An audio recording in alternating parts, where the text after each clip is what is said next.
अस्सलाम वालेकुम एवरीवन, कैसे हैं आप सब जी। तो आज की वीडियो में मैं शेयर करने वाली हूँ आपके साथ मिंट टमाटो चटनी, जो कि ना सिर्फ खाने में बहुत ही ज़बरदस्त होती है बल्कि सेहत के लिए भी बहुत ही अच्छी होती है, क्योंकि इसमें जितने भी इंग्रेडिएंट्स हम यूज़ कर रहे हैं वो आपके हाजमे के लिए बहुत ही बेहतरीन है।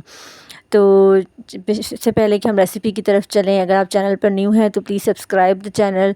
चलें जी, वीडियो स्टार्ट करते हैं। इसके लिए सबसे पहले मैंने पुदीने की हाफ़ गड्डी लूँगी और इसे हम अच्छे से वॉश कर लेंगे पानी में, क्योंकि आपको मालूम है कि धनिया पुदीना ये जो हम बाज़ार से लाते हैं इसमें बहुत ही ज़्यादा मिट्टी होती है।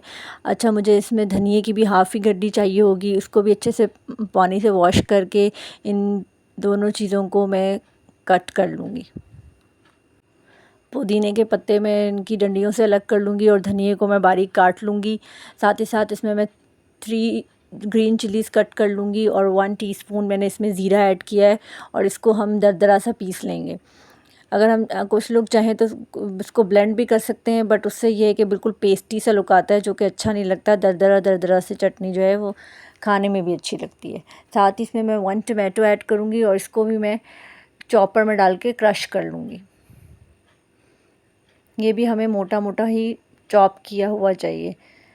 साथ ही साथ इसमें जाएगा 1 अनियन, उसको भी हम चॉपर में चॉप करके इसमें ऐड करेंगे और हाफ़ टी स्पून सॉल्ट जाएगा इसमें। अगर आप चाहें तो इसकी जगह ब्लैक सॉल्ट भी ऐड कर सकते हैं, वो भी बहुत ही अच्छा टेस्ट देगा इसे। चटनी को अच्छे से मिक्स कर लें। बहुत ही मज़ेदार सी चटनी रेडी है। अब आप इसे चाहे रोटी के साथ खाएं, चाहे पराठे के साथ खाएं, या चावलों के साथ, सब चीज़ों के साथ ये बहुत मज़ेदार लगती है और गर्मियों में इस तरह की हल्की फुल्की चीज़ें खाने में बहुत ही ज़्यादा टेस्टी लगती हैं।